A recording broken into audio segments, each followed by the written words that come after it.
Olá, leitores da Lendo Livros, tudo bem? Agora em agosto, completamos 2 anos de canal. E assim como praticamente está se tornando uma tradição por aqui,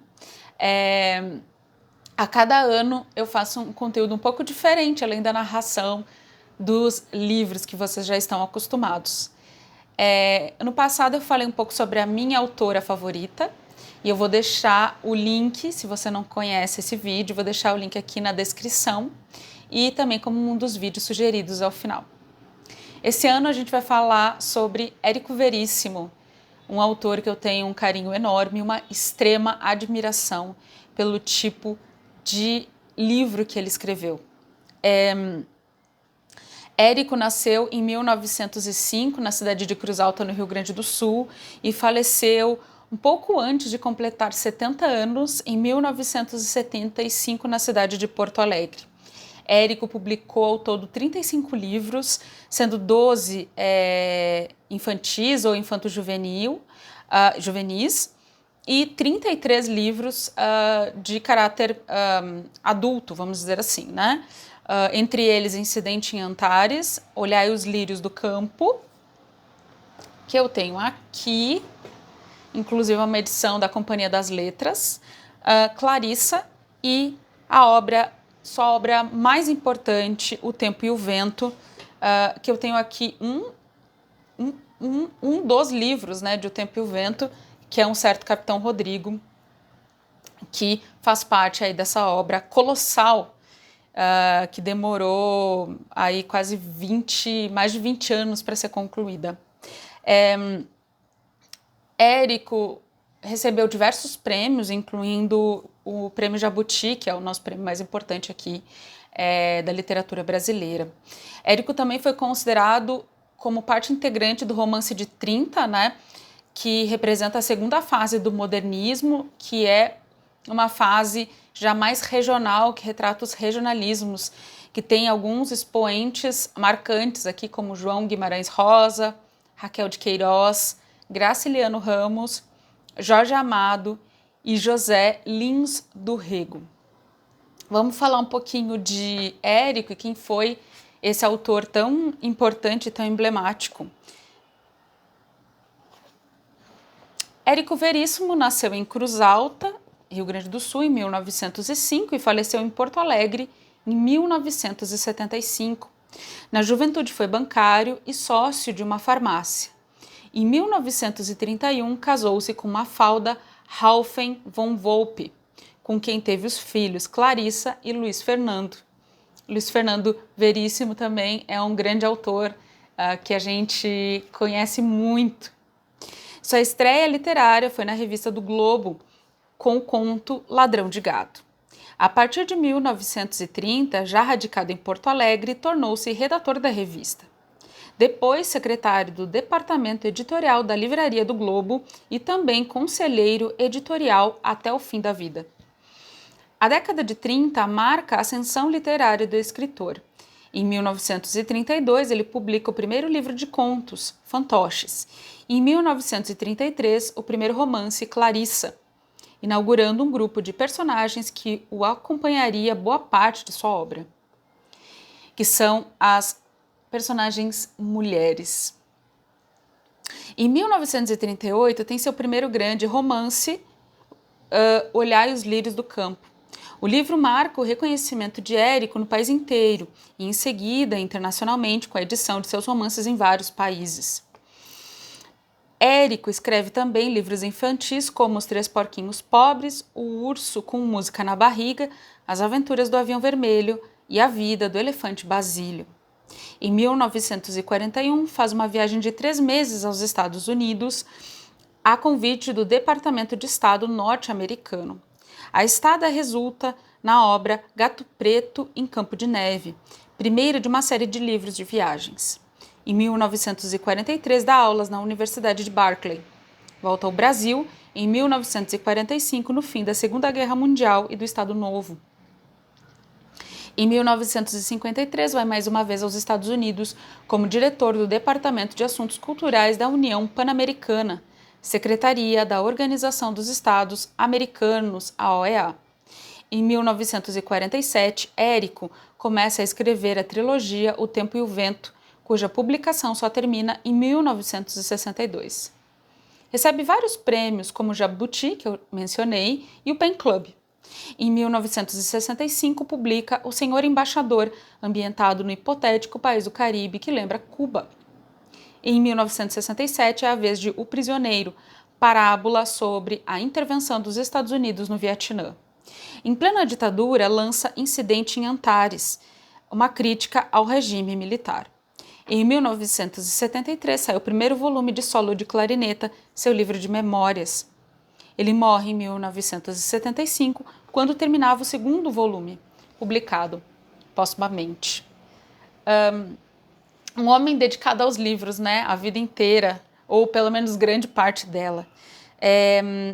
Falando um pouco mais sobre O Tempo e o Vento, que é essa obra tão importante, né, da literatura brasileira, eu sinto que qualquer autor no mundo que tivesse feito uma obra colossal como O Tempo e o Vento seria colocado numa pleiade dos principais autores do país, né? Érico, com O Tempo e o Vento, ele busca registrar a história da formação do Rio Grande do Sul e do sul do Brasil, num registro histórico quase de 200 anos. O Tempo e o Vento tem três grandes momentos, né, ou três grandes volumes, vamos dizer assim, que é o continente, o retrato e o arquipélago. Os dois primeiros têm 2 volumes e o último tem 3, compondo uma quantidade de 7 livros. E cada um desses 7 livros tem seus parágrafos, né? Ou seus livros dentro, desculpa, não parágrafos, assim como é um certo Capitão Rodrigo, é parte integrante de O Continente. Na parte de O Continente, que estão os personagens mais famosos, como Ana Terra, Bibiana e Rodrigo Cambará, personagens muito marcantes e Pedro Missioneiro também, que acompanham quase o imaginário popular brasileiro já, e ajudam a consolidar os tipos sulistas. Além disso, então, como eu falei, essa obra retrata o período de 1745 até 1945, trazendo para a gente uma visão de quase como foi a construção e a formação das fronteiras do Brasil nessa região, e uma região de muitos conflitos, 200 anos de muitas guerras e muitos conflitos. Então, até fazendo parte aí desse grupo regionalista. Érico começa com um trecho da Bíblia para começar essa obra colossal. Na minissérie, e essa obra, né, O Tempo e o Vento, foi adaptada diversas vezes, imagino que vocês já tenham tido contato ou com os filmes que foram feitos, ou até com minisséries, né, e acho que a minissérie mais famosa foi feita pela Rede Globo, veiculada em 1985, com um casting de atores e atrizes estrelado, assim, realmente um palco gigante para excelentes atores e uma grande direção, que é de Paulo José. A gente tem Glória Pires, Tarcísio Meira, entre outros, que fica até difícil da gente falar que são só atores bons. Então, inclusive recentemente, não estou ganhando nada para isso, mas recentemente o Globoplay liberou a série inteira. Então eu recomendo, se você se interessou pela história e ainda não conhece, recomendo que você veja, porque é muito bem adaptada. E assim como, né, os outros filmes também que foram feitos, tem um filme de 2013, eles se baseiam principalmente em O Continente. Então Érico começa assim sua obra. Abre aspas, uma geração vai e a outra vem. Porém a terra para sempre permanece, e nasce o sol e põe-se o sol, e volta ao seu lugar de onde nasceu. O vento vai para o sul e faz seu giro para o norte. Continuamente vai girando o vento e volta fazendo seus circuitos. Esse é um trecho de Eclesiastes da Bíblia. Interessante, né? E a forma como a editora inicia o arquipélago de Érico, eu quero ler esse trecho também. Chovia e fazia frio naquela tarde de 29 de novembro de 1975 em Porto Alegre. O cemitério da Irmandade de São Miguel e Almas recebia o corpo de Érico Veríssimo, fulminado por um infarto na noite anterior, há 20 dias de completar 70 anos. 80 anos antes, fim da Revolução Federalista, numa noite fria de inverno, lua cheia, a cidade de Santa Fé, abre aspas, que de tão quieta e deserta parecia um cemitério abandonado, fecha aspas, preparava-se para entrar para a história da literatura brasileira pelas mãos do escritor Floriano Terra Cambará. O começo e o fim. O Tempo e o Vento ocupou 27 anos da vida de Érico Veríssimo. A lembrar que o plano da obra nasceu em 1935, segundo o autor em depoimento a Paulo Mendes Campos. E, de certa maneira, já estava em gestação desde suas primeiras obras. O Arquipélago, último volume da trilogia, desdobrado em 3 tomos, talvez tenha sido o que mais solicitou sua atenção. Tanto que, segundo suas palavras, seu primeiro infarto, em 1961, teria tido como causa a excessiva tensão provocada pela redação do livro. Uma possível explicação para esse desconforto podem ser as dúvidas que o assaltavam. Abre aspas. Achava que o livro me estava saindo longo demais. Ao escrever O Continente, o que a princípio me parecer um obstáculo, isto é, a falta de documentos e de um maior conhecimento dos primeiros anos da vida do Rio Grande do Sul, tinha na realidade sido uma vantagem. Era como se eu estivesse dentro de um avião que voava a grande altura. Podia ter uma visão de conjunto, discernir os contornos do continente. Viajava num país sem mapas e outra bússola não possuía além de minha intuição de romancista. Isso fora bom. Ao escrever o retrato, já o avião voava tão baixo que comecei a perder de vista a floresta para prestar mais atenção às árvores. E estas eram tão numerosas que se me tornou difícil distinguir as importantes das supérfluas. E agora, no processo de escrever o 3º volume, o aparelho voava a pouquíssimos metros do solo. Mais que isso, tinha aterrado e eu havia já desembarcado. Pisava o próprio chão do romance. Estava no meio da floresta, de mapa e bússola em punho, mas meio perdido, porque eu também era uma árvore. Fecha aspas. O que há por trás dessa metáfora? Romance Rio, que abarca a história política do Rio Grande do Sul e do Brasil, portanto, no intervalo de tempo que vai de 1745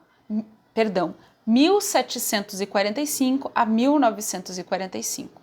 O Tempo e o Vento é uma obra rara na língua portuguesa, não só pelo fôlego, mas principalmente por oferecer uma reflexão profunda sobre alguns aspectos que ainda hoje permanecem mal resolvidos, como a formação do país, o conceito de nação, a autoconsciência de um povo, suas responsabilidades, seus deveres, etc. E o que dá a dimensão do artista? Tudo isso a partir de um olhar que se quer focalizado no regional.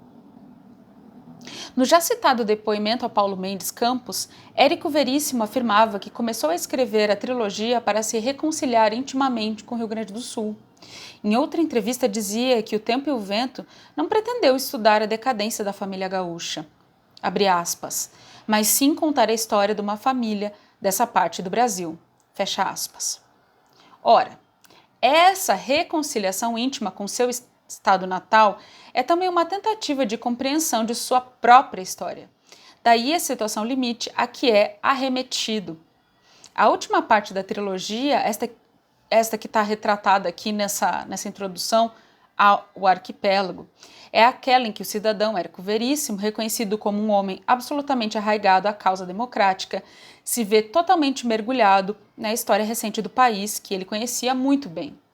Mas por isso mesmo, artista que era, ele sofria na pele os embates de que queria descrever. O Arquipélago abarca o período que vai do começo de 1920 até o fim do governo Vargas e que marca também o declínio da família Terra Cambará. É interessante essa descrição, né, sobre a obra dele.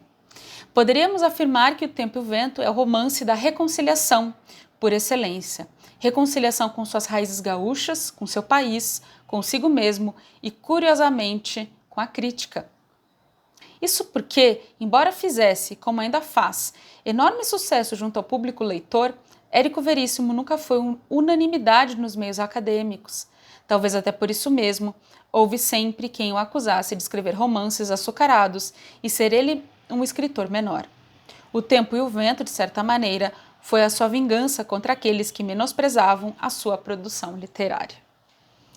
É incrível, né, a gente ter um autor nacional capaz de um feito tão incrível.